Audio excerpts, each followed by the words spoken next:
So in this episode, we are going to cover 35 different UX terms which you as a UX designer should know. First up, we have A/B testing. This method compares two versions of a web page or app to see which one performs better. For example, you might test buy now versus purchase to determine which button gets more clicks. Next, accessibility. This means designing products to be usable by people with disabilities or people in different environment. For example, ensuring a website that works well with a screen reader for visually impaired users. Affinity Diagram. Affinity Diagram is a tool or a method to organize ideas and data. After a brainstorming session, you might group similar ideas together to identify patterns and themes. Card sorting. Card sorting helps us understand how users categorize information. For instance, asking users to organize a set of topics to improve website navigation. Content strategy. Content strategy is all about planning for the creation, delivery, governance of useful content.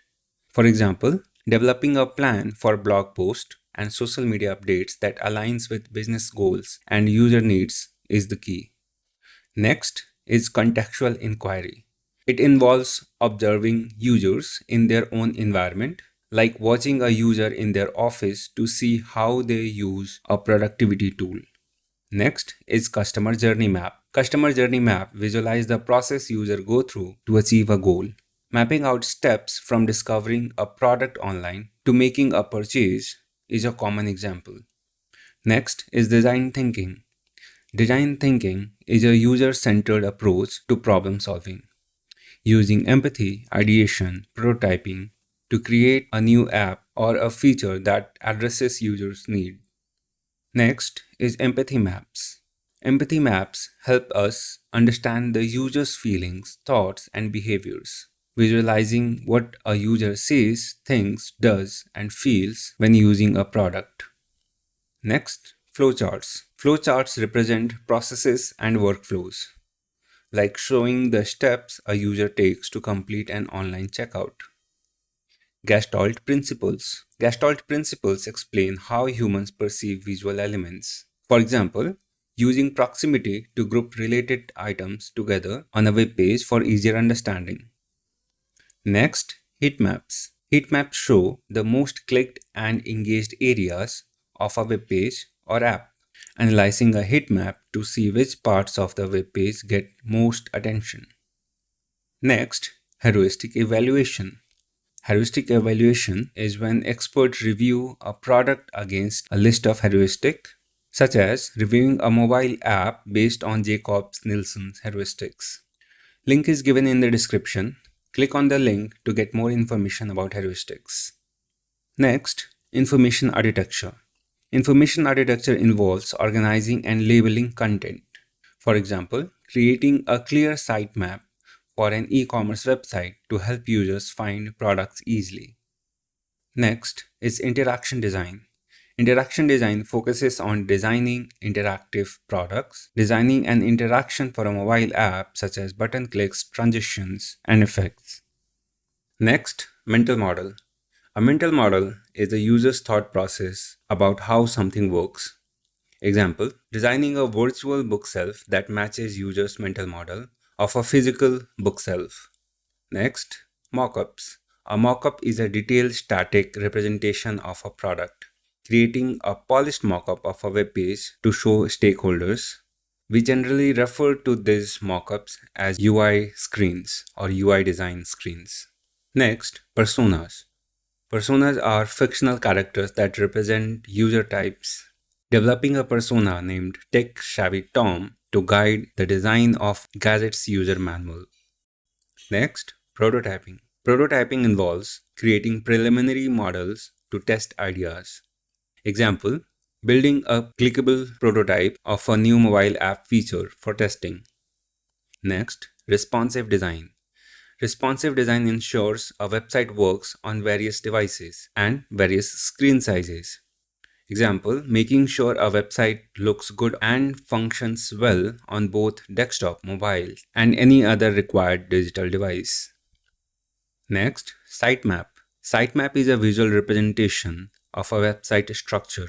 We can also say that planning out the navigation and hierarchy of pages for a new website.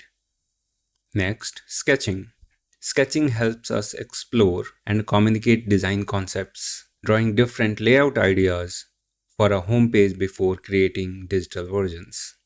Next, stakeholder. Stakeholders are anyone with an interest in the product, including product managers, developers, in design discussion to gather more input. Next, storyboards. Storyboards illustrate the flow of user interaction, using a storyboard to show the user journey from signing up to using a new feature. Next is usability. Usability is about how easy and pleasant a product is to use. We generally conduct usability testing to identify and fix pain points in a software tool.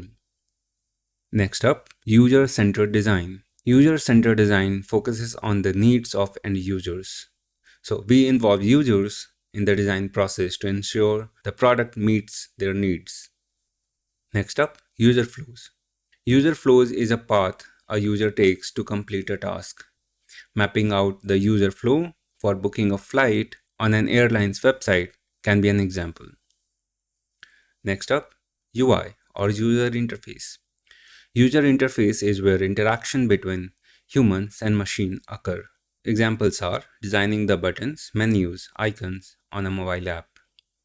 Next is usability testing. Usability testing evaluates a product with real users, observing users as they navigate through a website to identify areas of confusion. Next up, wireframes. A wireframe is a basic visual guide for a web page or app layout. Example, creating a wireframe to outline the structure of a new landing page. Next up, UX research. UX research understands user behaviors, needs, and motivations. To explain more, we conduct user interviews and surveys to gather insights for redesigning a mobile app. Next up, visual design. Visual design improves the UI with graphics, images, and layouts. Enhancing a website's visual appeal with appropriate colors and typography can be an example. Next up, voice of the customer. Voice of the customer understands the needs and desires of the customers, collecting feedback from support calls, online reviews to improve a product.